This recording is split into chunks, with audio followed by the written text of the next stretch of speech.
In this week's episode, I'm on the GS 1300.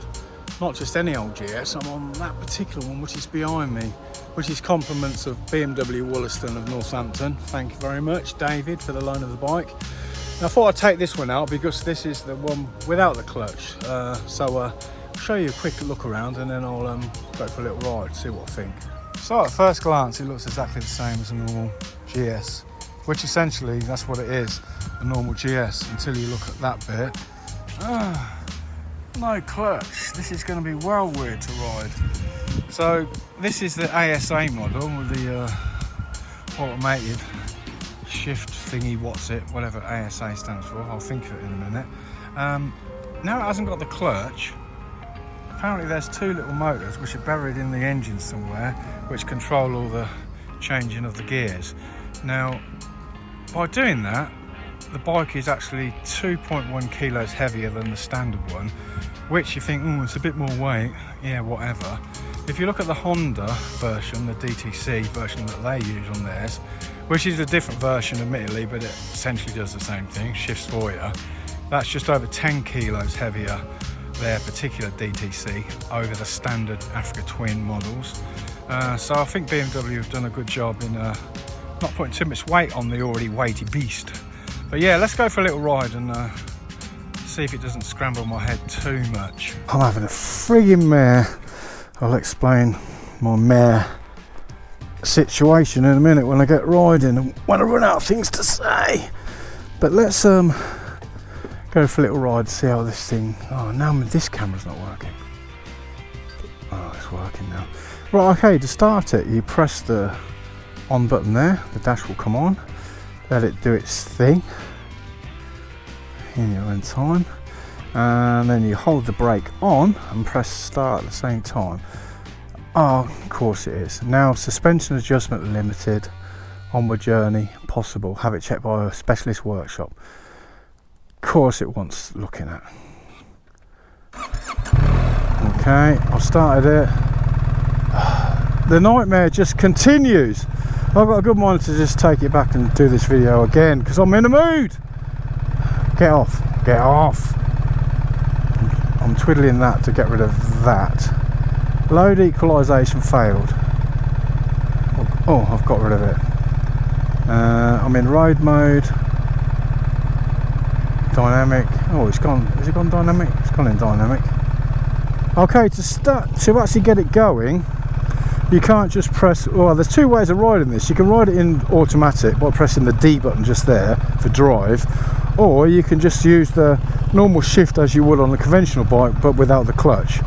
Now, if you just press the D, nothing happens. Yeah. So what you have to do is hold the brake again.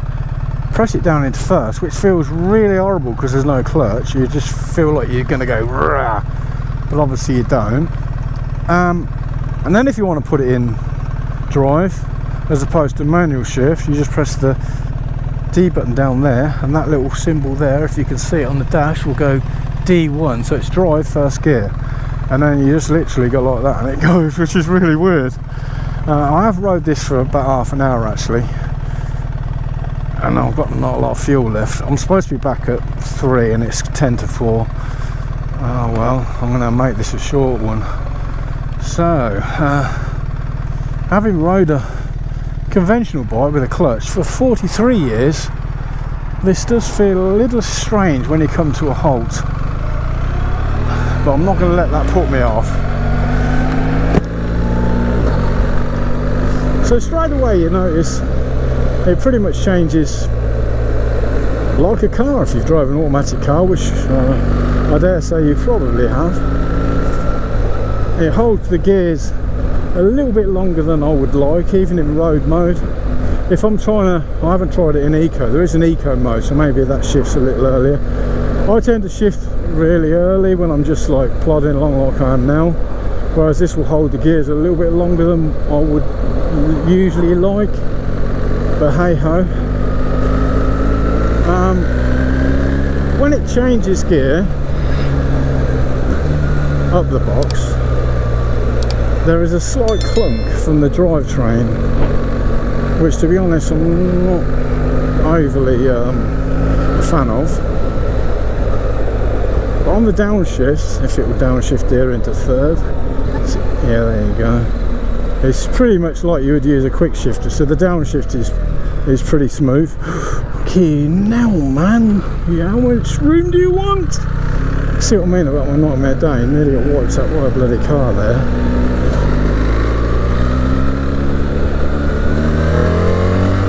Oh yeah, quite up. I forgot how quick these were compared to the 1250s. Nice bit of road potholes there to negotiate. So I'm in fourth gear now, it's just gone down to third. All is good. 30 mile an hour, a bit sort of go nice and slow. Now I have rode it through town a minute ago, which was the second bit of my nightmare. I'll start at the beginning. The first bit of my nightmare was that the direct route on the A45 from my house to Wollaston Bmw Northampton is closed. The A45 is closed. Apparently there's a lorry gone through the central reservation, so it's closed in both directions. So everybody that's trying to get in and around Northampton on the main sort of A45 road is using the side roads. So it was an absolute nightmare to get there to start with. Got myself set up on this one eventually, so that was the first nightmare, the traffic. And then this blimmin' GoPro, my own stupidness, I put the wrong blimmin' SD card in, didn't I? Whoops, that was a funny downshift just there, which I wasn't expecting. I put the wrong SD card. I put an old SD card out of a blimmin' dash cam, to be honest, without realising, in my GoPro, and it didn't like it. So I switched the GoPro on, started talking for about 30 seconds, and it switched itself off. So I decided to go home to get my other SD card and realised that my house keys are in the top box of my GS, which is parked outside BMW. So I had to go back again. Bear in mind the traffic was actually horrendous. So it gave me a little while to sort of get used to this bike. And I must say, in traffic it's really, really nice because you haven't got the clutch. I was thinking to myself, how am I going to feel with this, because I'm going to have to think what I'm doing because of the, like I said, after like muscle memory of 43 years using the clutch, it's a bit weird. It's not weird now because I'm just riding along in a straight line and everything's good, apart from the suspension, which I've managed to break.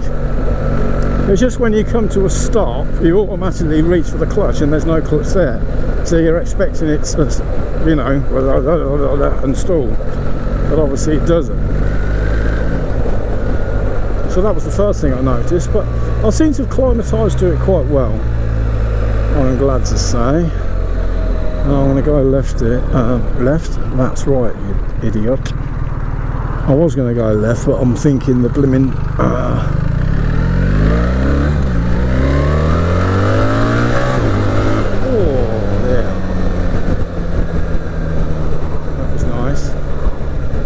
So you can ride it like this in automatic mode all day long and it's fine, or you can push the little button again on the handlebars down there, that little one there, and that little D on the dash. Let me just try and reach it. We'll change to a little M if you can see that there. I'm in 5th gear in M, manual mode. So now you ride it like you would a conventional one. So you've got the shift with your foot as normal. So I'm 6th gear, 5, 4, 3, 3, 4, and the downshifts are seamless at this speeds.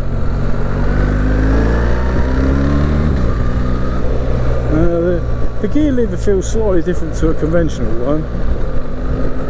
There's not so much of a clunk with your foot as what you get on a conventional GS. Which again is not good or bad, it's just different to what I'm used to, that's all. Now if I put this in, I'm in manual mode, so if I go 4th, 5th, 6th, so I'm in 6 now, I'm chugging a bit going up the hill at 40 mile an hour. And what happens if I open the throttle, whack it open? No, it stays in 6th gear. So it stays in 6th gear in manual mode. So if you want to change down, again, like you would on a conventional, you'll whack it down to 4th and then you can go. But whereas flick it back into drive again. There you go, drive. So I'm in 5th gear. So if I open it up, that stayed in 5th. You're supposed to, can you shift in drive? And like, so 4th, 5th, 6th. Oh yeah, I can shift in drive as well without having to. Why would you change it to manual then? I don't know. Whoops, I'm down to 3rd. So basically you've got more control in the manual mode, and drive mode kind of does it pretty much itself.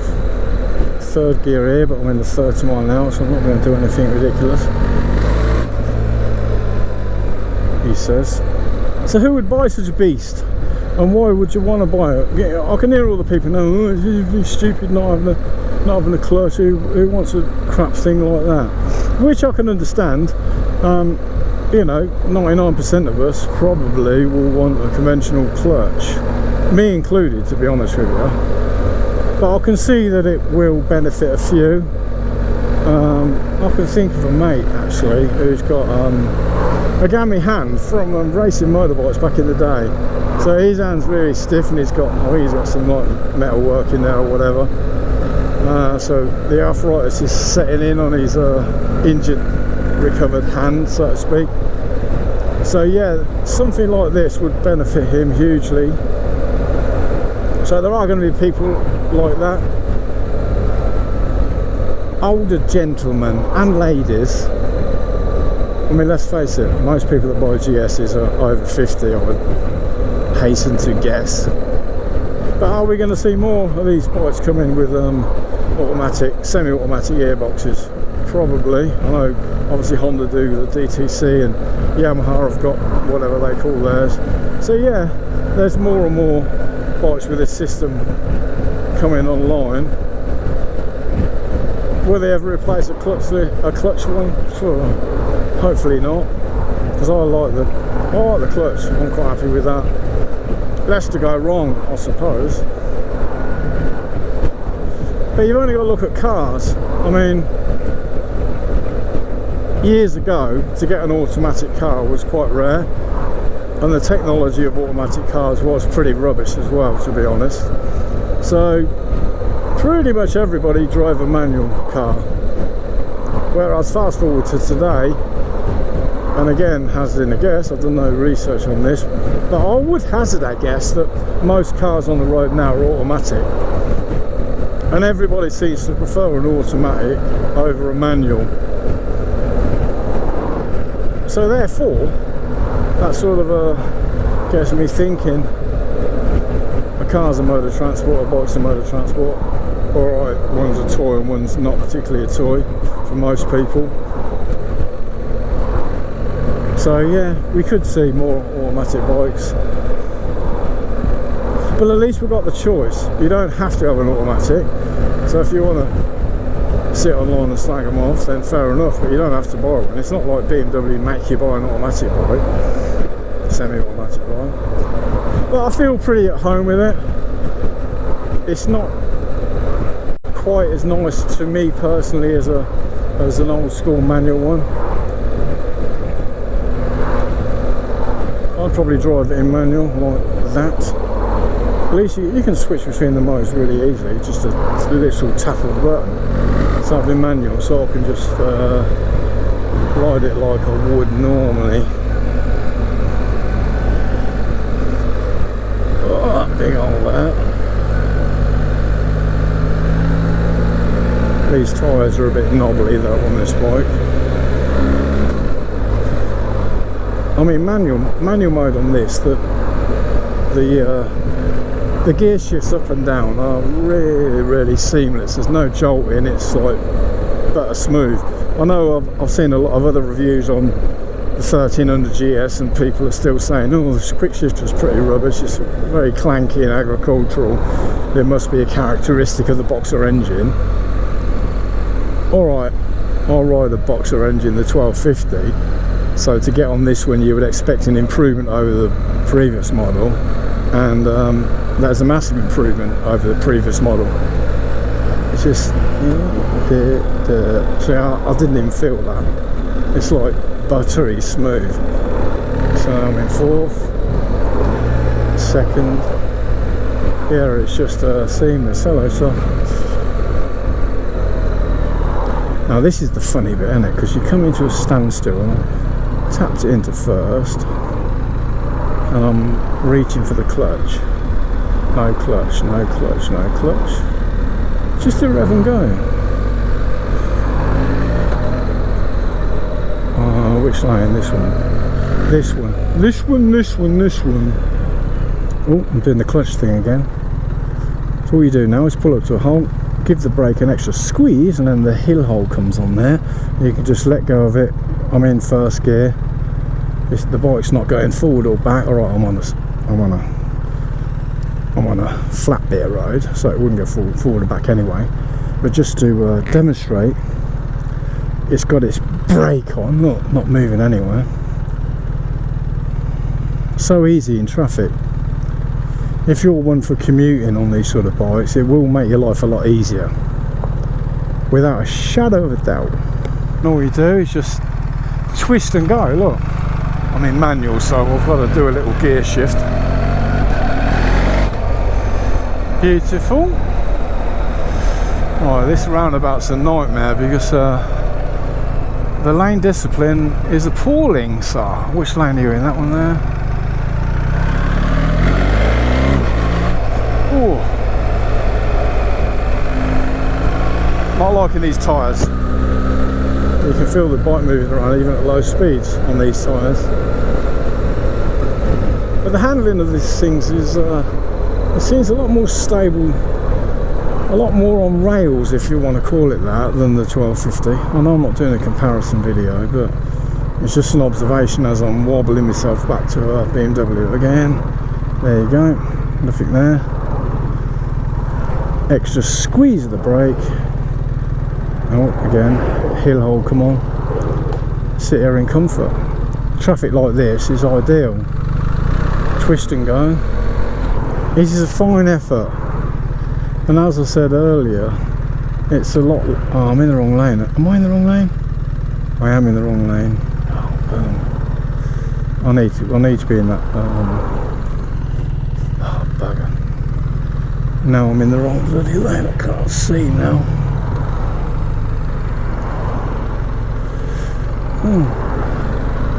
That's better. There's me thinking I need to be in that lane and realise I don't. And look at the state. Look, they're actually pulling down. That was the car area, and then the bike area was at the back. So they're pulling it all down and rebuilding it. So at the moment, Bmw Motorad are in Mini, which is just there. I'm going for the clutch again. No clutch, no clutch.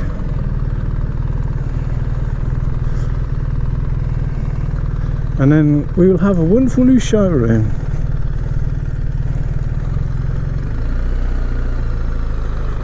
Right, let's get in here actually. That'll do. Right, brake on, turn it off. Screen goes down. The park brake comes on, and it's on now, it's in gear. There you go. I conclude my video. Everyone's looking at a tiny bike. I think that'll do. Better get back in now, I'm an hour late, and I'll speak to you on the next one.